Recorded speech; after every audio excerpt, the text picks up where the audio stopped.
Hey everyone, we are here with Lauren Keplinger. Lauren is an e-commerce and Etsy coach. Well, I've known Lauren for a couple of years now, and I'm so excited to have her with us today. Lauren, welcome. Thank you.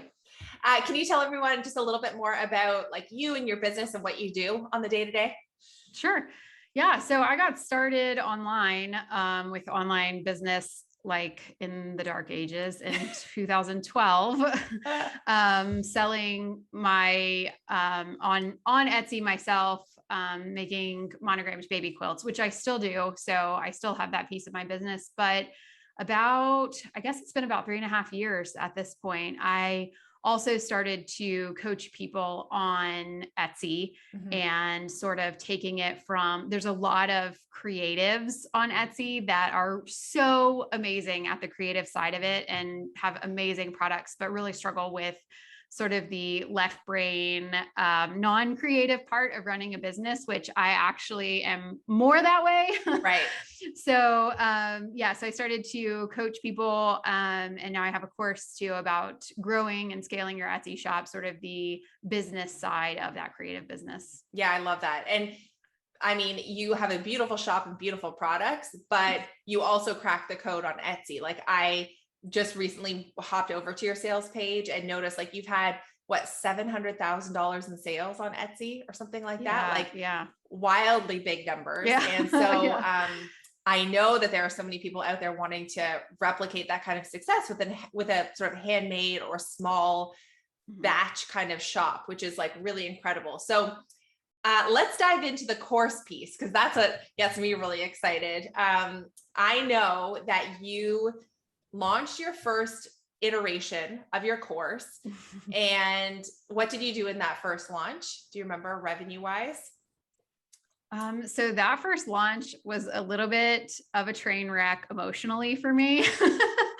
I'm sure that people who have launched before can relate to that. I was not at all prepared for the sort of, I don't know, like the emotional part of it that kind of slams into you. So I did about $2,000 in revenue, and I actually ended up refunding everybody and saying, like, I actually don't think I want to do this at all. I'm done. I'm walking away. Interesting. I actually didn't know that part of the story. And so, and I freaked out. Can you talk to us about like why that was?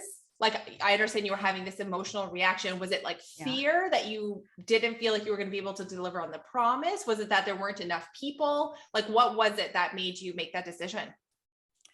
I think that some of it was a misalignment with my expectations for what was going to happen. Now, granted, I didn't even get all the way through the launch before I freaked out. So I actually don't really know what would have happened now, having gone through this and understanding that like the last day is really big for course launches and stuff.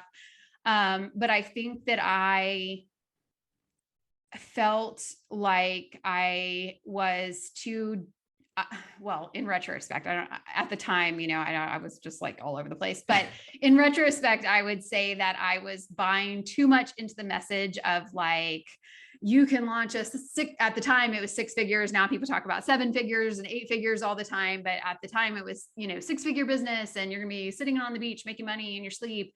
And I felt like I had worked so hard for $2,000. And this was the first time I'd ever sold anything to that community.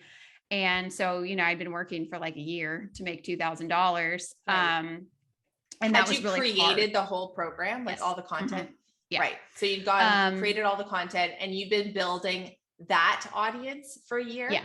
So I had been blogging, and I had a Facebook group and that kind of stuff to try and warm people up. And then what I found was that I was getting a lot of pushback from people. I got what felt like a lot of negative feedback. It probably was like 2 people, but I allowed myself to internalize it a lot. And I felt like I didn't really have anything to add to the conversation that was already happening. There were already people teaching about Etsy who had successful businesses. And it was just like, it was a lot. It was just a lot of feelings. And I think that what's really changed over time is, owning my voice and my unique perspective in the marketplace to actually go against the tide of what a lot of people are teaching. Because there's a lot of people that teach about Etsy sort of just like general marketing, like build your social media and build your email list and all this stuff. And mine is like super Etsy specific, like master Etsy SEO and you're golden. Right. Isn't that so interesting? And like, that is it's something that I've talked about before, which is like, you have to really understand what your signature approach or method or framework or like secret sauce that you're bringing to the table is.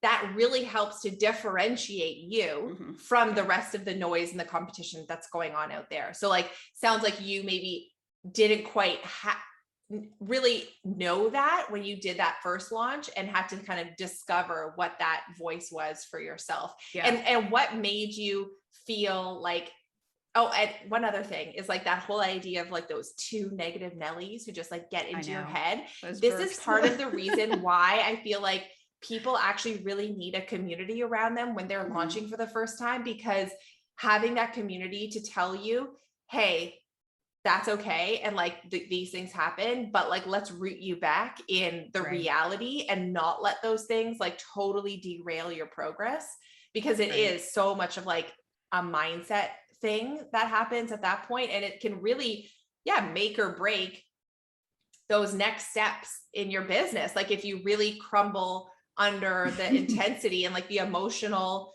almost like distress that can happen, and don't have anyone around you to like build you up again, that's really challenging. So like, what made you feel ready to take another crack at it the next time you launched it? Well, so I only took like a month off maybe. And I was like, I'm going to kind of revamp this a little bit. And I mean, I honestly I didn't really change anything about what I was doing. It was more, just, I think that part of the thing that is hard when you're teaching something that you know well and you've already mastered is that like, I didn't start an Etsy shop in 2012 thinking about how I was going to teach people how to do it. For sure. You know, like I just did it. And then I got to the point where it was like, well, I don't know how I did it. Like maybe it was just luck. Maybe I actually don't really have any skills. Like, and so I think that, you know, working through some of my own mindset blocks there and understanding that I do have something to contribute to this, and being really honest with what I think are the priorities in what I'm going to teach, which did go against the grain. Cause I think I started very like vanilla, like, I don't want to rock the boat. I'm just going to kind of teach the same things as everybody else. Like, and I think that as I've gotten into it a little bit more, that confidence grew. But I think, you know, that criticism is always hard to take. But I think that it's important to recognize, as somebody that has like sort of a public persona out there that you're putting out there for people to have opinions about, that it becomes like a little bit of an echo chamber, whether it's good or bad. Like you get feedback about things that you're already insecure about, which is really hard to take. But then you also will get people who just like adore you. And I think that it's important to like not really take either one to heart too much, you know, like to recognize. And one of the best things I think about having an online business is like, at the end of the day, I shut my computer and I go home to my husband and my kids. And like, this is not my whole existence. Absolutely. You know? Absolutely. Couldn't agree with that more.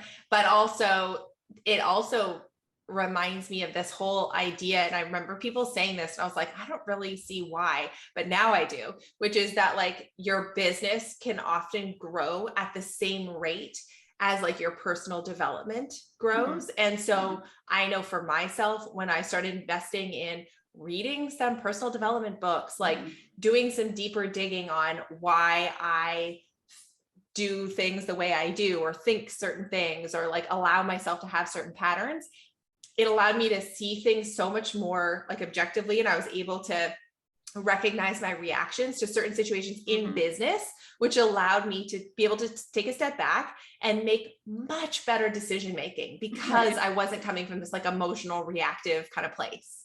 Right. Yeah. I would agree with that. Love that. Good conversation there. Cause I think like, man, so many people have found themselves probably in that same position, you know, and it's nice really to actually hard. talk And about still, it. Yeah. I told my husband recently, and now I'm like 3 years into this. I was like, you have to remind me that every time I launch, I want to quit every time. Right. And just recognizing that that is a pattern. It is a temporary emotion that I'm not going to make a long-term decision based on. Right. Yeah. So good. I feel like we could also have a sidebar chat about like, what are the things what are the things that like you could be, maybe some of the strategies that you could be using in your launches to offset so that feeling. Yeah. I think we could have like a sidebar I think conversation. I probably still have a little growth to do. Right. But so back to this like incredible stat though, that I want you to share with folks. So first launch, $2,000, but actually $0 because we refunded everybody.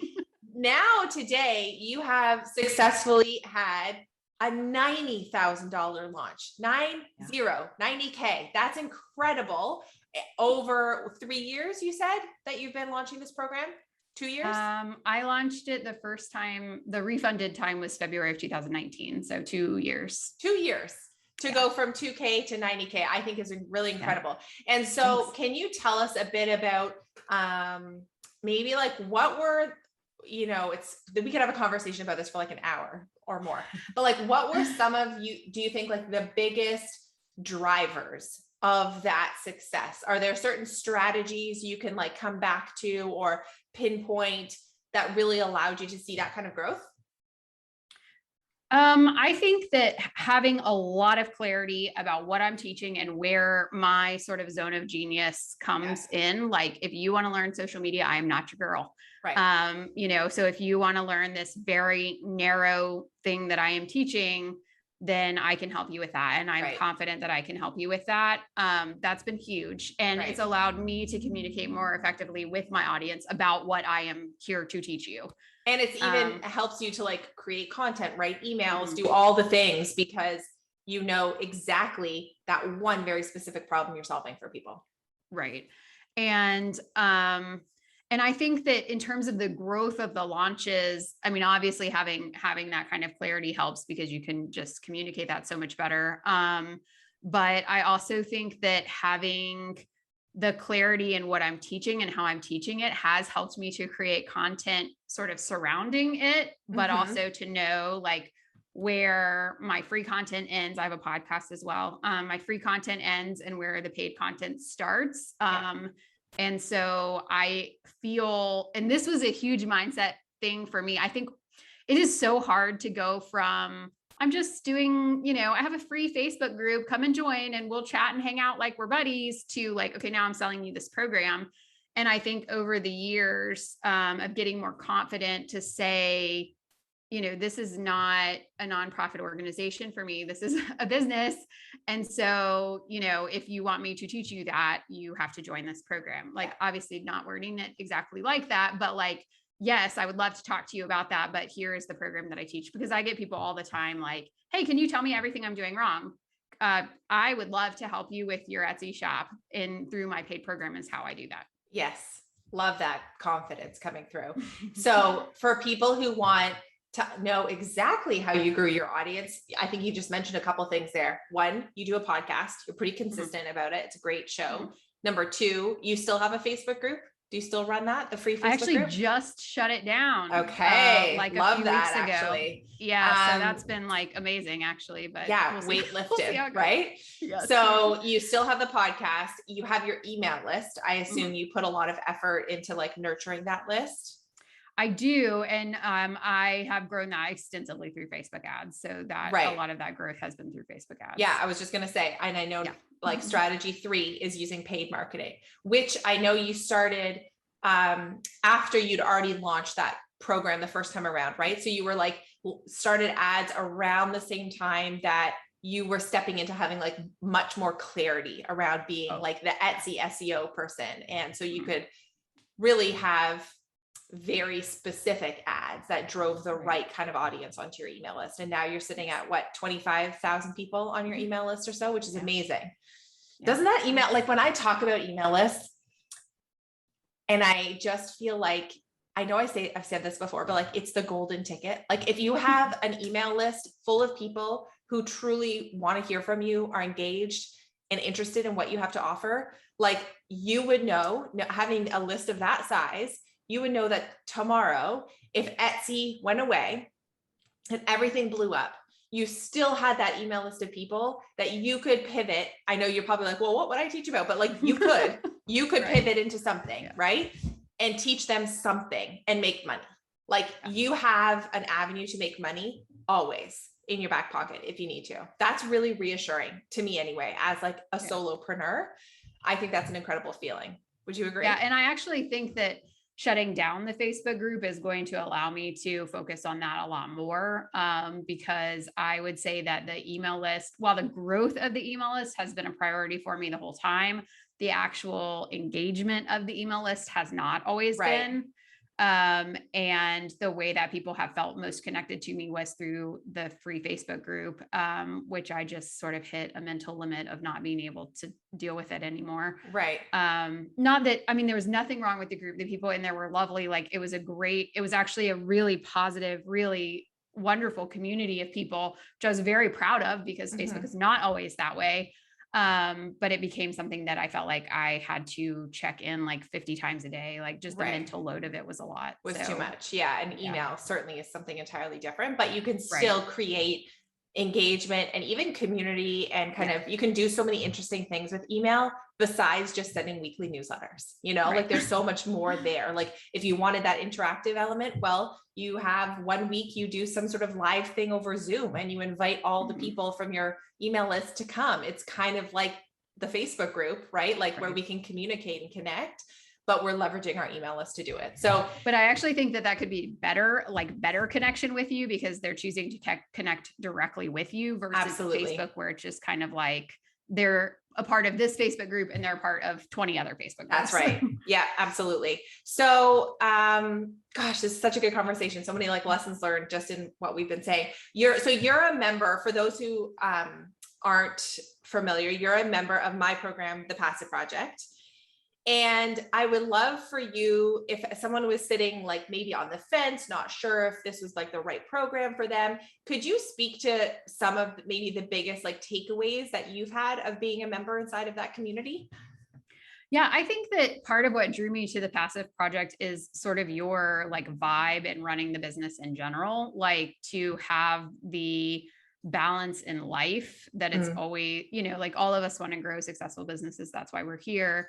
But, you know, there are other things that are important in life as well. And so being able to have a business that produces reliable income, and has like multiple different pieces versus just saying like, you know, selling a $20,000 high ticket course is the only way you're going to do this. And like, this is the only path to success. Like there's a lot of paths to success.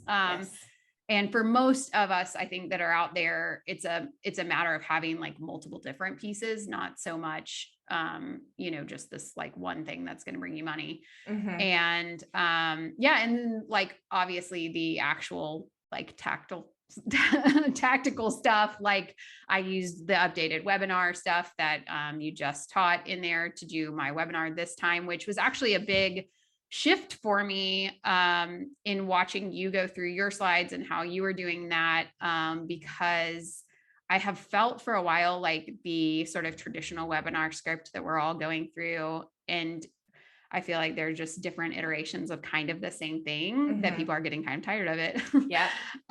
So I actually used some of like the same wording that you used in certain things, certain places, and also just was able to dial back the pressure a little bit in this most recent launch, which I felt like was really allowed me to feel like I was running my business with integrity that works with me as a human being and not just like making the most money possible. Absolutely. And I think that that's so important to hear, and how, although inside of the Passive Project, inside of any of my programs, I want it to be as like step-by-step, plug and play, simple as possible, where I give you a roadmap.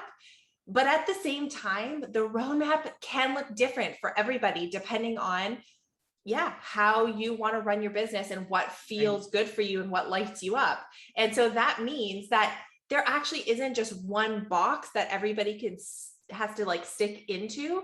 Everybody can create their own box, and you can sort of like, I try and give the roadmap as much as possible with saying, here's where you can like pick and choose things, or like shift this to make it feel better for you. So I appreciate you saying that, because that's always something in the back of my mind that I'm trying to really bring to this program. And that whole piece about like me coming with my updated webinar slides and giving you guys all kind of the tour slide by slide of what that looked like.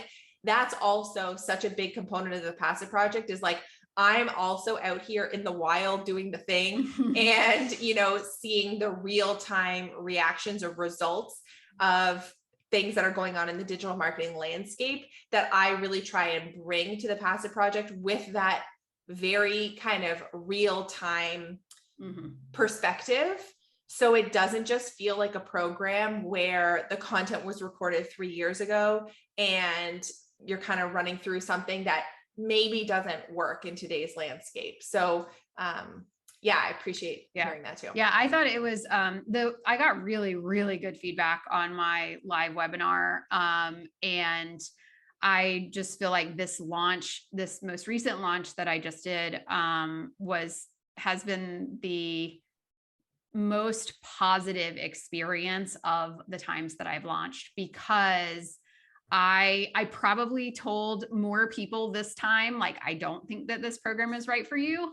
Right. And so therefore, because of that, because of my willingness to do that, not only does it contribute to just an overall positive environment, because I'm being honest with you about whether or not I think it's a good fit, but it also has given me less pushback after, you know, less people coming a week later and saying like, I don't think that I needed to spend this money, and now I'm in this position where I want a refund or whatever. Absolutely. I'm mad about it. Yeah. And you want to attract in just those ideal people and feel, because it's a better experience all around. It's a better experience for them. It's also a better experience for you as the course creator. And to have a lovely, like, no refund situation is like what we all want, right? And then where all of our students get great results. So, awesome. Yeah. Lauren, tell everybody, if they are an Etsy seller maybe, or know someone who is, where can they find you and learn more? Yeah. You can find me on my website, which is laurenkeplinger.com. And my podcast is Crickets to Cha-chings. Yeah. Love that name. And we'll make sure to link up to those things and send you on over Lauren's way if you need any Etsy advice. Lauren, thank you so much for coming on the show today.